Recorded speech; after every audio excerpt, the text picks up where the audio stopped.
電車の関取は決戦。電車はね、決戦なの。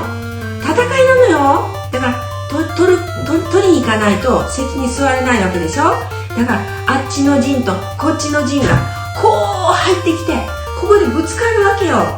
だからその間にバババババって埋まるわけよ。だからそこの間がこう攻められたらこっちの陣が少なくなるし、こっちが早く行けばあっちの陣より勝てるし、だからそういう戦いの気持ちを持ってみんな挑んでほしいの。キラリーン。